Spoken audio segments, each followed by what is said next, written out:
Hi, happy Wednesday. This is Tia Hunsperger with Closet Factory, and I am here to launch a new IGTV show called Designed for Organization. I'm going to be joined by one of my friends and uh, industry partners, Howard, and she is with Better Rooms for You. Each month, we're going to be coming on and we're going to be talking about organizational ideas for different rooms in your house. Hi, Beth. Welcome. Hey, how's it going? It is going great. I was just telling everybody what we're going to be doing. Today, we're going to be talking about the perfect pantry. And I know everyone wants a perfect pantry, right? Right.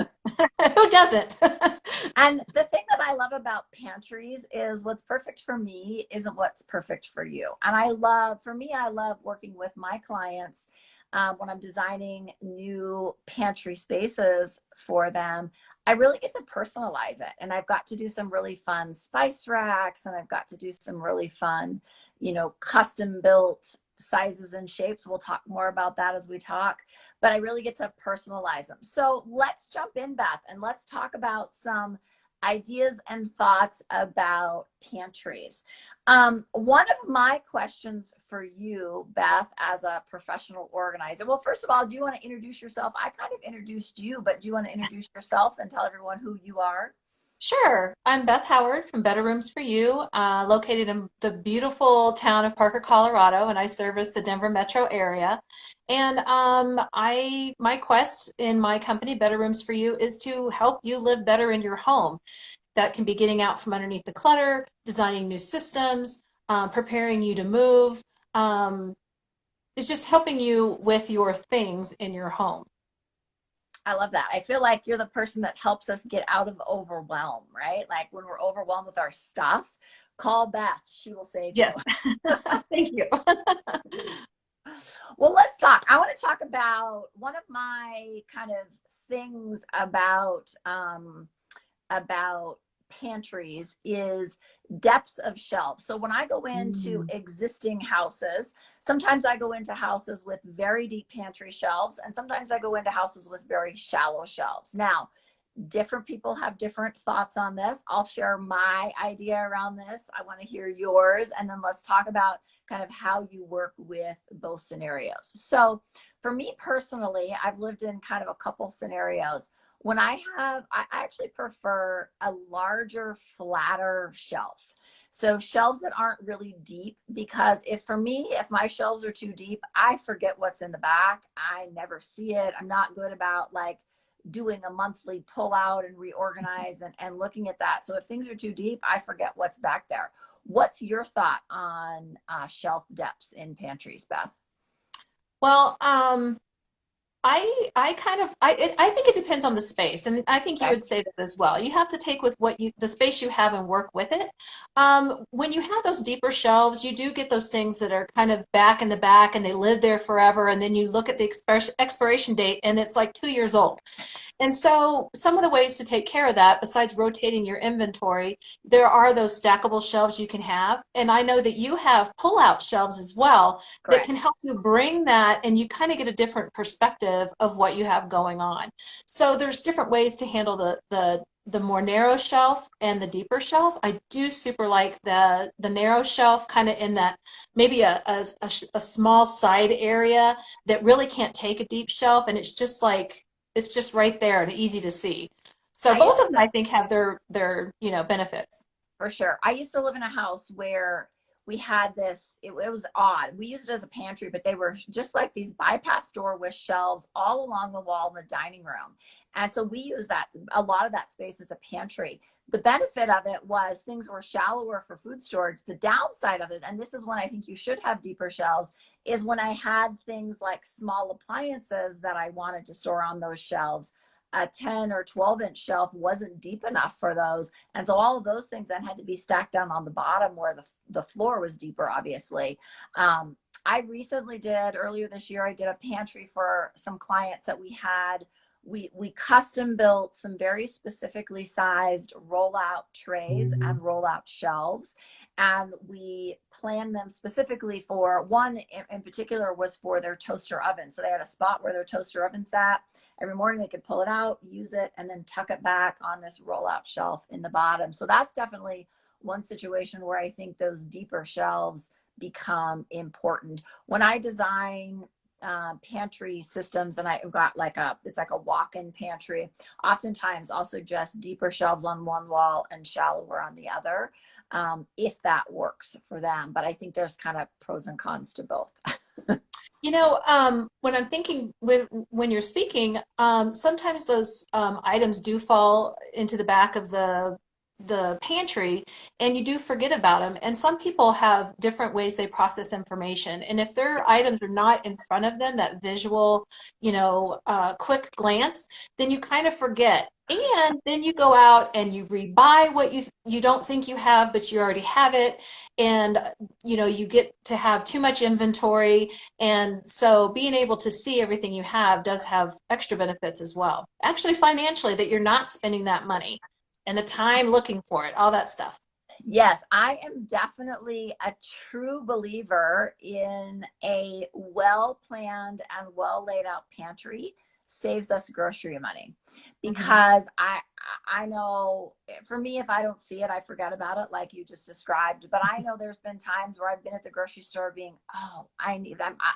I decide I'm going to make something for dinner, and I'm like, I decided I wanted to make chocolate chip cookies. Do I have chocolate chip Do I have chocolate chips at home? And I can't remember. But if it's well laid out, you know what's there, and you don't lose things. You don't lose track of them, and you don't double buy them. Right. I know there's been plenty of times. This happened to me actually just recently. And right now, with kind of the way with COVID and how we've kind of been organizing our pantry a little different, because we're eating out less and eating in more and that. But my husband put something on the grocery list. We use Alexa for our grocery list. He put something on the grocery list. I'm like, I think I already bought that. But if we need it this week, we need it this week, right? So I bought it, got home, and now we have like 3 bottles of maple syrup that he uses for his waffles in the morning, which we don't really need 3. We'll get through them. But I'm like, okay, I thought we had that. Right. Another way to help with making sure you don't overbuy something you already have is kind of zoning your items in your pantry. You can have like canned goods, dry goods, other things. I actually have like a basket for those baking items, my powdered sugar, my chocolate chips, and everything like that, that you can pull out, take a really quick inventory and say, yeah, I do have that, or I don't, and I can go grab it, instead of saying, well, the chocolate chips are over here and the powdered Yes. sugar's over there. And so zoning by category helps you stay organized in your pantry as well.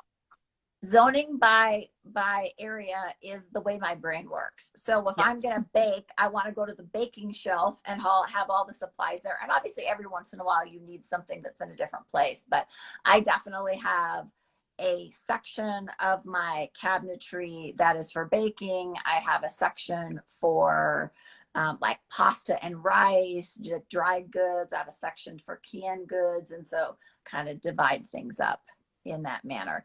And here's the great thing. Like I said, when I design a pantry for someone, I can do it however their brain works. I can create a pantry that works for them.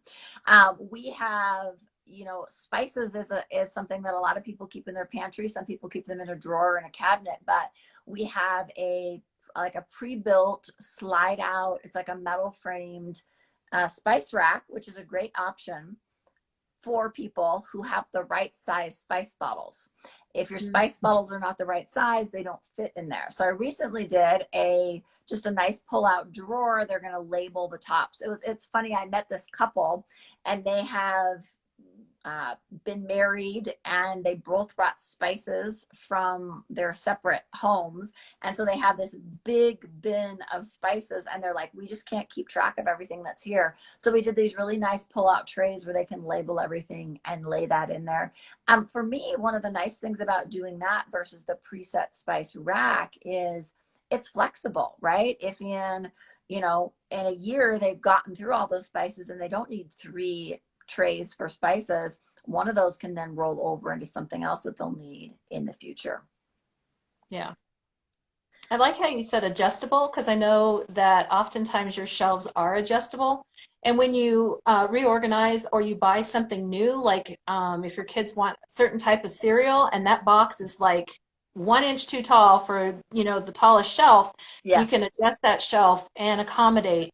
And I think that's one of the things with a system is being able to reevaluate on a regular basis. Is it working for me? Is this in the right space? Are these shelves the right height? That you can make those adjustments while you've lived through using the pantry, and then you can make minor adjustments and make it even work better for you.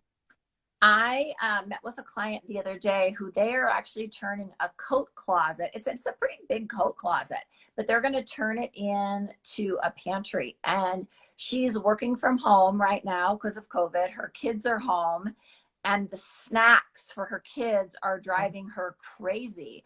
And so she's like, I'm ready to just get all that stuff moved into the pantry, put it down low where the kids can get what they need when they need it. And I'm like, I'm so excited to come in and help you with this. But she's in this place right now where she's kind of living in an environment that has worked for a number of years. Her kids are a little older, and she's got this transition of life right now with what's going on. She's like, I've been thinking about the pantry for a long time, and it's finally time to just do it. Nice. So let's talk about that, Beth. When needs change. So we talked about adjustable shelves. Talk about, can you share some of your thoughts on, okay, I had this, and maybe it's like, I'm an empty nester now. So I had this pantry. It worked perfect when I had kids that needed snacks. Now my kids are away at college. What are some of your tips when our needs change and it's time to just kind of reinvent our space? Well, when you're working on a project, one of the best things to do is kind of follow the SPACE acronym. It's sort, purge, assign, contain, and evaluate. Okay. So if you were to look at, you no longer have, a bunch of packs of uh, gummy, chewy things or whatever, or, and your needs do change, then you can reset that whole pantry or the space you're working in by taking everything out, purging out the things you don't need, finding out what you do want, and then assigning a location for them. The next thing is to contain it. And the pantry is a container of sorts, but then you can also have those baskets and bins and things like that to help, keep things contained, using the same word again. But like we have a chip basket, Okay. and when those potato chip bags get open, they go into the chip basket, and that tells my family, my husband, that these are the few bags that we have open, and they're ready to be used. And it's kind of like a silent, guiding force that use these first. Don't do the ones up top. Right. And what you said with the positioning of things, things that are higher up or of not as high use, whereas the things that are like eye level to waist that's more valuable real estate. So you want to put those things kind of, at eye level. And I really do like the fact that, if you start a system and your family follows it along, things move really, really smoothly. Yes, you just have to get the family's buy-in. Okay, this is my Right. plan. Everybody's got to agree that that works, because that is a frustrating situation to be in. And my girlfriend was telling me the other day about how her husband comes home every day from work and plants the stuff in the middle of the kitchen island, and she's like, it doesn't work for me. And I'm like, okay, you guys got to find a spot that works for him to kind of plop his stuff, so you're not frustrated with his stuff, wherever that is, a closet, a cupboard, a place for him to put his items. So Beth, a minute ago you talked about storing things high or low on shelves, and I have some questions and some ideas around that I wanted to talk to you about. Okay. So I always love the idea of putting lighter things overhead, because if I drop it on myself, obviously that's easier than if I put something heavy over my head. But on the other side of that, I also like the idea of putting non-regularly used things up at the top. So maybe there's a heavy casserole dish that goes at the top because I only use it for Thanksgiving and Christmas dinner, right? So Right. kind of what are your thoughts on heavy versus light versus usage versus not?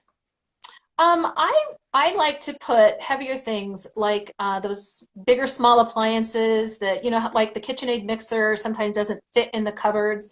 That on the lower end of things. Then the higher end, I like to see things that you don't use very frequently.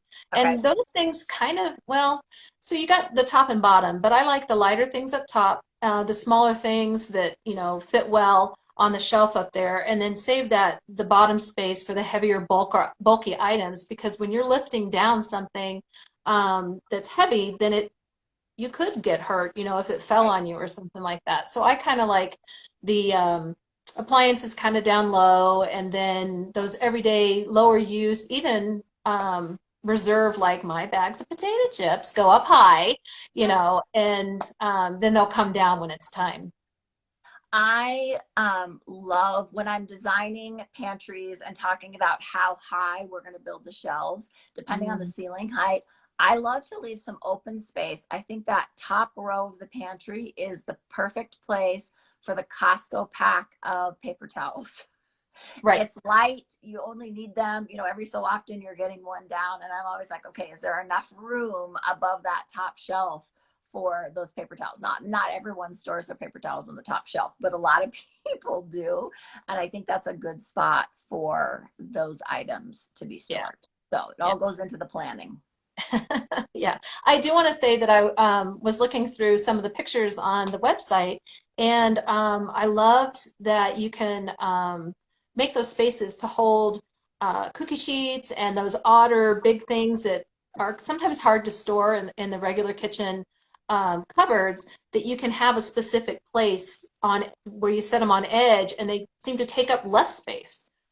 Yeah, so I had that kind of happens kind of circumstance, kind of like not intentionally, I'll say it that way. Let me tell you about this project. So I talked a minute ago about designing a shelf for a toaster oven to pull out. Well, in that pantry, we had about 10 inches left on the far right side. And I was kind of like, well, this is kind of narrow for to put anything on. And I was like, what if we just put, from floor to ceiling, like 4 dividers, so they have these really tall openings so items could go in their side and slide in.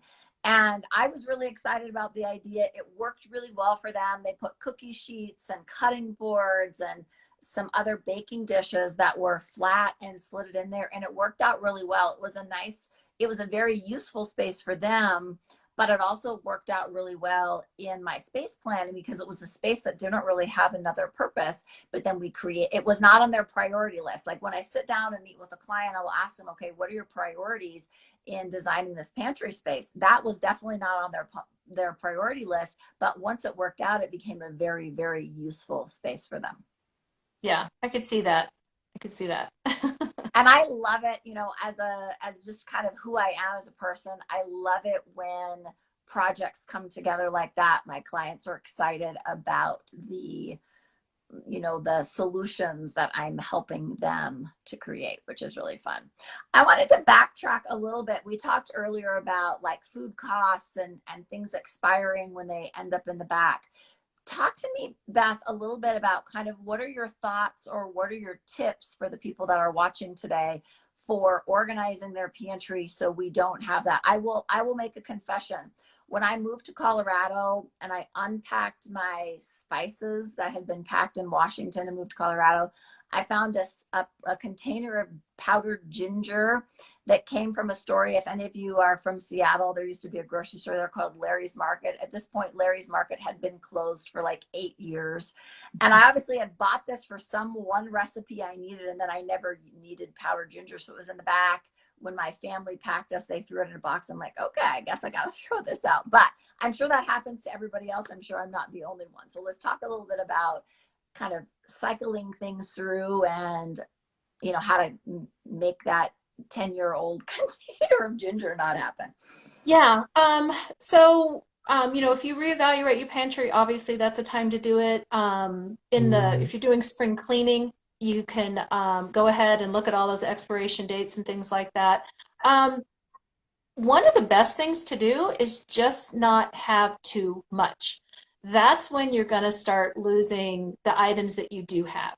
And if you buy what you need, And unless you use it on a regular basis, like if you're, if someone in your home makes a tuna sandwich every day, then by all means, you buy 6 cans of tuna or Right. 12 Costco or whatever. But really, the key is once you get those expired things out, only buy the things that you need. Because when you have too much, and that goes through your entire house, when you have too much of something, then it starts to bog down the system and starts becoming almost like clutter and canned clutter in your pantry. If I bought a can of green beans a long time ago to take camping, and we just never used them, and they've been living in my pantry. They're not expired yet, but I'm like, Right. you know what? So just buy what you really need and work through it. Take that time to see what you do have and make some recipes off of that and start working through, and then just not be overstocked. I helped a gentleman who's moving to Alaska actually, and he had a tremendously big pantry. And you don't have to fill your pantry.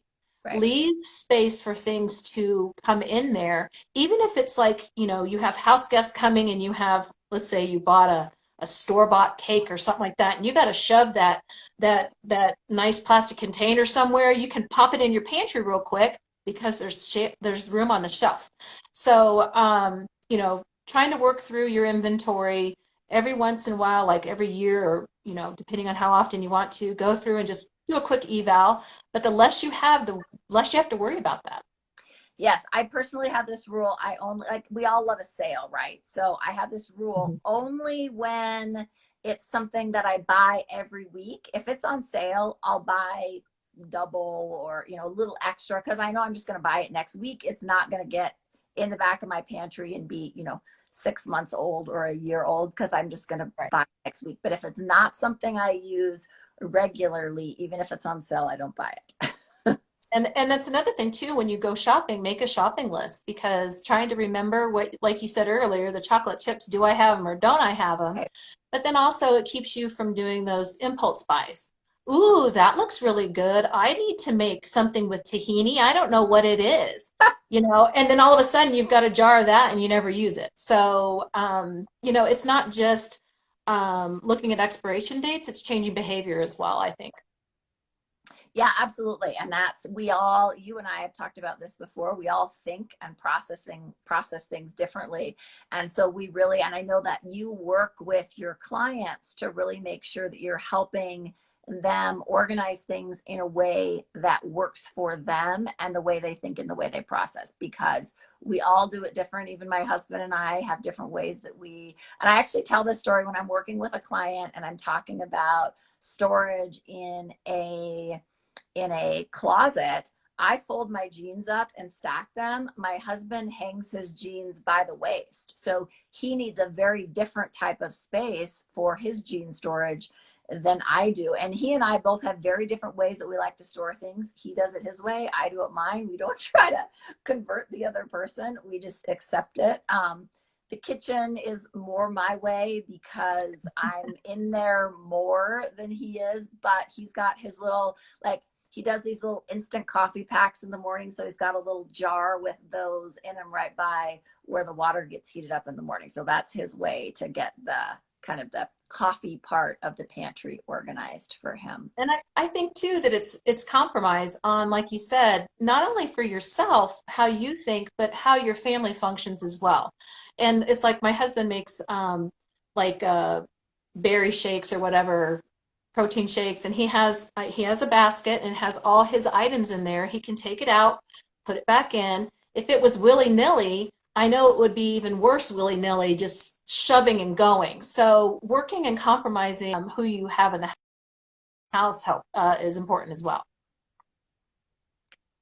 Absolutely, absolutely. I definitely feel like, um, when I sit down with a client, I really love to hear. I was meeting with a woman the other day, and she's like, I don't stack my things very tidily on my shelves. My husband hates it, so I need some doors on it so he doesn't see it. And it was great because she's not like trying to become somebody she's not. She's going to do it her way, but she's going to make it work for her by putting some doors on, and then it's not bothersome for him, which I loved. Yeah. It's like, do it your way, but make it work for both people. Let's talk a little bit about kind of bins and baskets and containers in our pantry. So we at Closet Factory have some really great baskets that are connected to the panels and shelves that will slide out. It's a great option for a lot of people for storage. I also really like to design what we call a roll-out tray, which is basically like a shelf with a lip around the four sides so things don't fall off of it. I love both of those for kind of odd shaped items. Let's talk a little bit, Beth, about kind of what your thoughts are for how to kind of control the things like boxes. You know, cereal boxes are nice and easy to stack, very organized. But chips, you used your chip basket example, bags of rice and pasta, those things can get a little messy. What are your thoughts on organizing those things?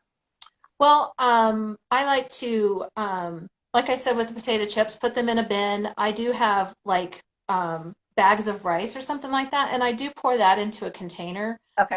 So I can just pour that into a measuring cup a lot easier. So there's some things that you can recontain just to make your life easier when you are cooking. But those things that kind of tip over, those bags or, that kind of slouch over or whatever, putting them in some sort of container. It could be a basket, it could be a clear container.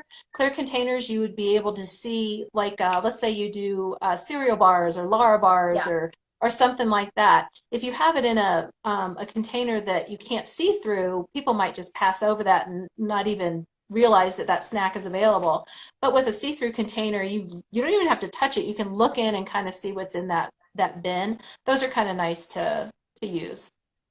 Yeah, and as I said, when you were talking about people that need to see things, I am definitely one of those people. And I need to see not only my own things, but my husband is he has a type of bar that he likes to snack on at work. And I throw them in a big basket up on the very top shelf in my pantry. And if I don't see what's in there, then I don't know if I need to shop for them or not. So it helps me to have them in an open basket where I can just glance at them as I'm walking by. And then if I forget to put them on the shopping list, I can just kind of go back, okay, when I was in the pantry the other day, what did we need? And that's the one thing that I really love about, when I design a space for a client, oftentimes we're putting the baskets or the bins down at the bottom and then the adjustable shelves up above, and it's a nice a way to kind of balance that space out. Yeah, that sounds good. Well, Beth, we're about to wrap up today. Any last minute pantry organizing tips? When you and I were planning our talk today, we planned a pantry conversation today because I think we're heading into cooking season, right? The holidays are around the corner.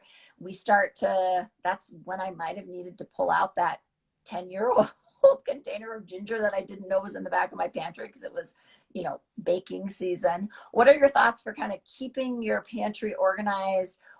And this year, obviously, we're going to have a little bit of less company coming and going like we might normally. But just as we're doing a little more cooking and a little more baking, what are your thoughts? Well, when I get ready for the holidays, sometimes I have some bigger projects that I have bigger tubs for and everything. And you can temporarily reorganize your things as well. Let's say you're going to do sugar cookies with the kids or something like that. You can get a small container and get that all right there. So when you pull it out, it's ready to go.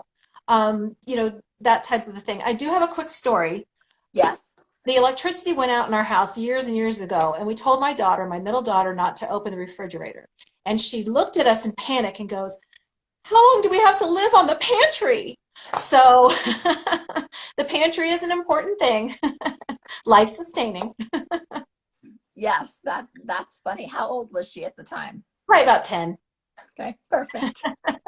Yeah. She's used to going to her fridge every day and getting her yogurt or whatever it was. Stare into it, but anyways. But yeah, a well-organized pantry, it doesn't help you with that time and the money and all that kind of stuff. It does make you feel good when it's nice, neat, tidy, and organized, and it's a very usually a big enough, a small enough space that it doesn't take that much effort to kind of just even, retidy and just make it look nice when you go in the next time.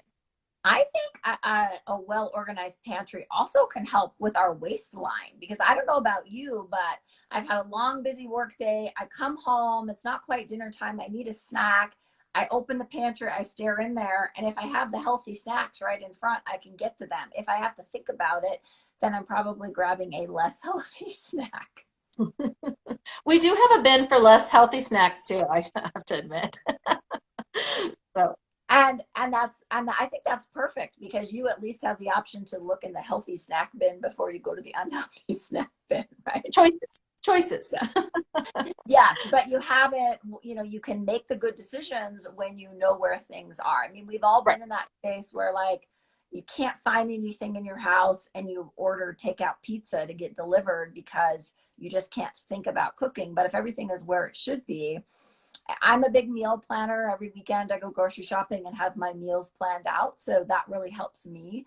But if I can't find things, I get frustrated and then, bad eating choices are much more easily made when we're not well organized for sure.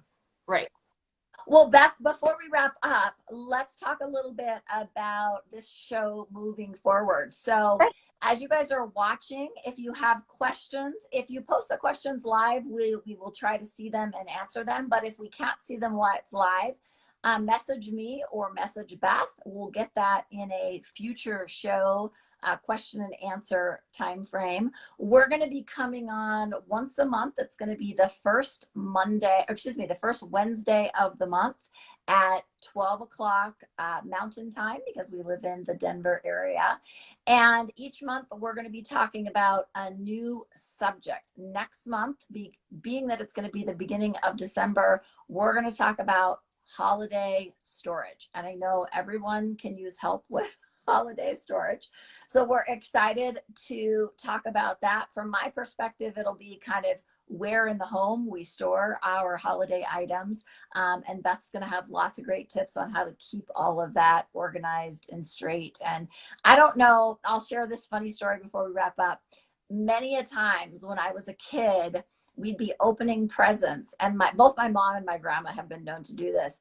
We'll be in the middle of opening presents, and my mom will go, "Wait," and she'll realize that she bought something for someone and it's still like in the closet upstairs. And when she was wrapping presents, she forgot it. She'll run up, stick it in a gift bag, and bring it back down. But having a well organized holiday space will help those kind of things not happen.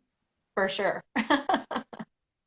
Well, so we'll be back the first Wednesday of December to talk about holiday storage. If you have questions in the meantime, message Beth or I. We'd be happy to get those included. Beth, before we say goodbye, any last minute messages? Oh, I don't know. I just think that, living in an organized environment just helps you in more ways than just visually, appealing type thing. And I'm really looking forward to going through almost every area of the house over the next year, 12 months, and, talk about, how we can stay more organized throughout our entire home. Yes, I love it. And I love you and I working together on this project because you can really give us some tips on how to think about our space. And I can really help with some ideas on how to build out some organizational space that will work for the way our brains work. There you go. All right, guys, thanks for joining us today. We'll be back next month with our show called Designed for Organization. We will see you in December. Okay. Bye, everybody. Take care.